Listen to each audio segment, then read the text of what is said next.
In terms of the results, it's still early. We've just had a quarter of the results in. But what I am going to carry on doing is delivering on the people's priorities. Halving inflation, growing the economy, reducing debt, cutting waiting lists and stopping the votes. That's what people want us to do. That's what I'm going to keep hard at doing.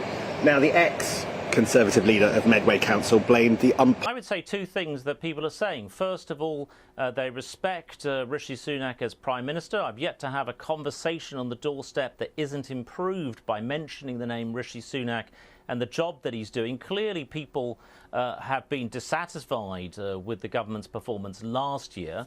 But I think they're willing to give Rishi Sunak and the team a chance, and they recognise that he's working very hard. So can I be clear? I'm going to interrupt you at this point, because what you're seeing so far, to be clear, is that the voting you've seen thus far, and it's early days, is that there is a sense that people are giving Rishi Sunak a chance.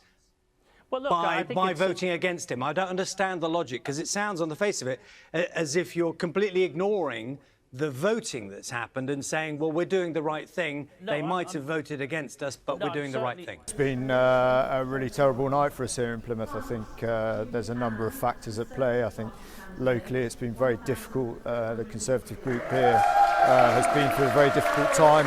We've seen that reflected on the doors in the campaign, and we've seen that reflected in the results tonight. But, you know, we take it on the chin, and, you know, we keep going forward. I think there's really positive stuff happening at a national level, and we need to redouble our efforts and make sure that we continue to work hard for people here in Plymouth.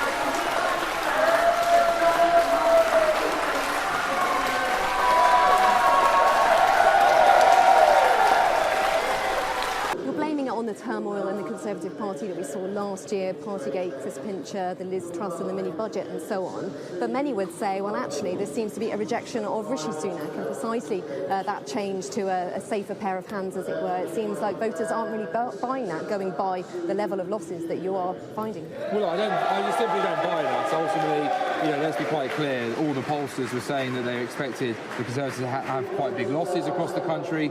We know that ultimately, obviously, it's been challenging with the fact that we're still on average probably 15, 16 points behind in the national polls. We've clawed that back quite a lot, and that's thanks to Rishi Sunak. That's still Rishi Sunak delivering on those 5 pledges, making sure that he's talking to people day in, day out. We see the illegal migration bill. Hasn't delivered on that well, yet, the illegal though, migration bill is a humongous step forward, which the Labour Party are completely opposed to. They're happy for Brussels and Strasbourg to tell us. Though. Well, if the Labour Party and their lefty lawyer mates weren't looking to stop us at every opportunity, if Sir Keir Starmer would, you know, actually tell them to step aside so we can deliver on the people's priorities, stand up for the sovereignty of our country, deliver on taking back control of our laws and our borders, then perhaps we can get on with the work that we want to do. But sadly, when we've got Sir Keir Starmer, who's happy to keep foreign national offenders on the ground here and then go on to commit other crimes, as was reported in the Sun newspaper, I think that's a huge concern, and voters will rightly be worried about the continuous flip-flopping from Sir Keir Starmer, whether that be on tuition fees, Jeremy Corbyn, or even his 10 pledges as leader. You made your point about Sir Keir Starmer, but it looks like here the voters are responding to what Sir Keir Starmer is saying. The problem is the damage that Boris Johnson and Liz Truss did to the Conservative brand. Number 10 will not be surprised by these bad results, and they will privately, Nick, share your description of them at the start of this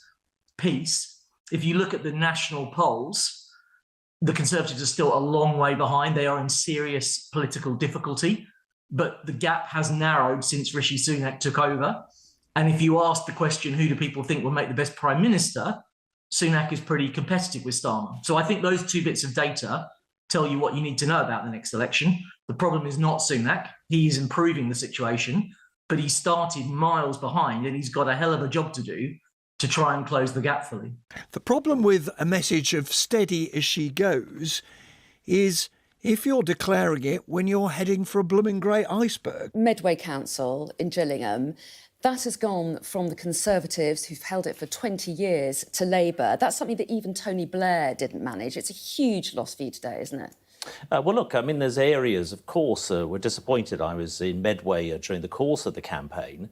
But, you know, equally, there are areas that Labour need to win to show that they're making progress. And I don't think they are making the comprehensive progress that they need to make. For example... But isn't Medway exactly a place that, like that, a Conservative heartland? It's places like that you need to hang on to if you're going to win a general election. The Conservatives have been gaining seats in places like Peterborough, in places like Sandwell, in places like Bassetlaw. You know, those are all seats that Jeremy Corbyn won in 2017 that the Conservatives are gaining in this year, which I think means that for Sir Keir Starmer, it's not overall. It's not a uniformly good picture for Labour. Now, the ex-Conservative leader of Medway Council blamed the unpopularity of your government, cost of living plans, the planning changes, NHS failings. That's all down to you. A clear message from voters. What's going to change? Look, as I said, we've only had a quarter of the results in. Actually, we're making progress in key election battlegrounds like Peterborough, Bassetlaw, Sandwell. But the message I am hearing from people tonight is that they want us to focus on their priorities and they want us to deliver for them. And that's about halving inflation, growing the economy, reducing debt, cutting waiting lists and stopping the boats. That's what people care about. That's what they want us to deliver. And that's what I and the government are going to work very hard to do. If Labour were not ahead right now, you'd be really worried about what on earth was going on. Oh, absolutely. And saddos like me, the analysts, will say, look, and we will all believe 8% is not a clear margin for the Labour Party for all the reasons you've just identified. All of us, the analysts, were saying it has to be well over 10% Labour lead. And that's not expectation management. That was coming from people like myself, academics and others who sadly sit and pore over these results week in, week out. And Labour knew they were on their way to lead it to elections in 1995-96 because on the national equivalent vote share, they were leading by 15-20%. In all the elections in the mid-90s. 8% is actually a relatively small lead. And although there's no question Labour and Liberal Democrats have done well so far, I expect them to do well for the rest of the day, those leads are not the sort that will guarantee general election victory. How damaging has this last year been to your party? We're on the third Prime Minister just in the last year.